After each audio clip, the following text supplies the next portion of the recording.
The COVID-19 pandemic remains a factor for many sports teams.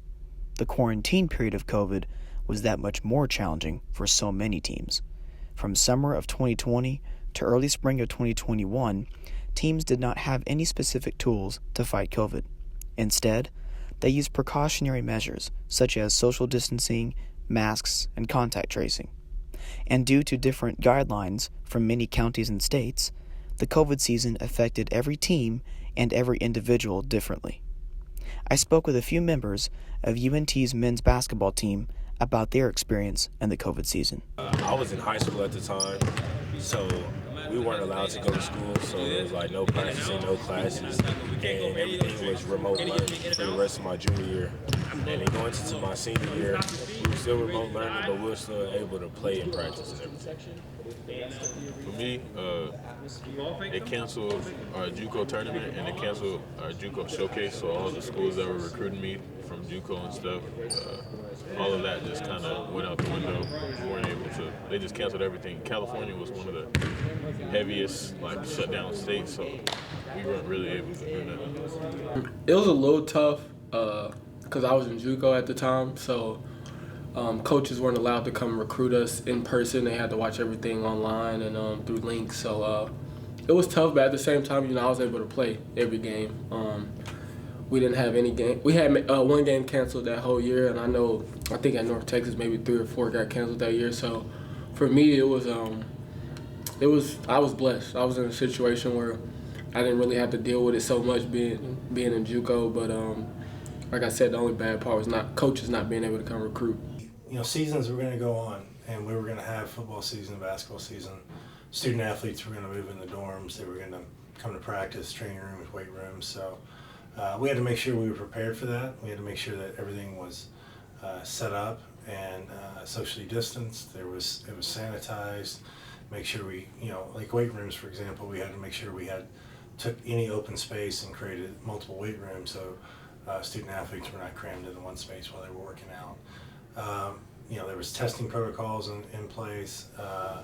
There was staggered meals. There was all kind of different things that took place that were not what normal students were going through, but student athletes and the athletic department were going through. So it was a lot of challenges, and I felt we did a great job hitting those head on and doing, getting ready for the season. Oftentimes, both coaching staffs and players would get sick or simply test positive for COVID and would have to sit out for a specified number of days. Sometimes, this would lead to a team going into a particular game with a disadvantage because players and coaches were out. Occasionally, games were either postponed or canceled. Some teams did not even play a full season. So it begs the question, were teams fairly represented in the COVID year? This sport takes place all over the United States, and so your state laws were different, everywhere. So what Florida was doing was different from what New York was doing, was different from what Washington or California or Texas, and so on and so on. So that played into it a lot. So a lot of these schools with bigger resources who were in states that have restrictions were able to meet those restrictions. Those that had less restrictions were able to do a great job there too.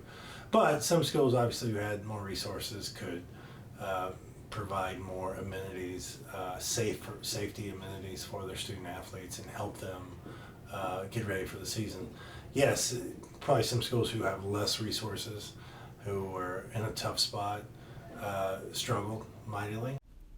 So some schools were better off than other schools, whether because of less restrictions or more resources.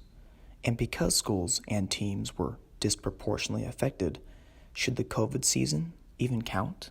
So once you sign up to play basketball, you play. There's no excuse whether it's COVID or not. Once you decide to play, you play. So I feel like there's no excuse behind it, or it's once you step on the court, it's you got to hoop or you don't. And if you win, you win. If you lose, you lose.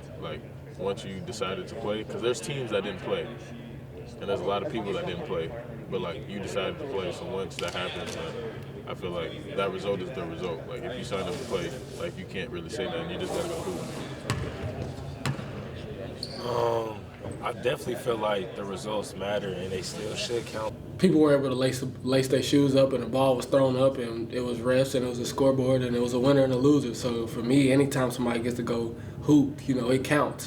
So maybe it should count. But because of the unique factors of the COVID season, does it maybe deserve an asterisk?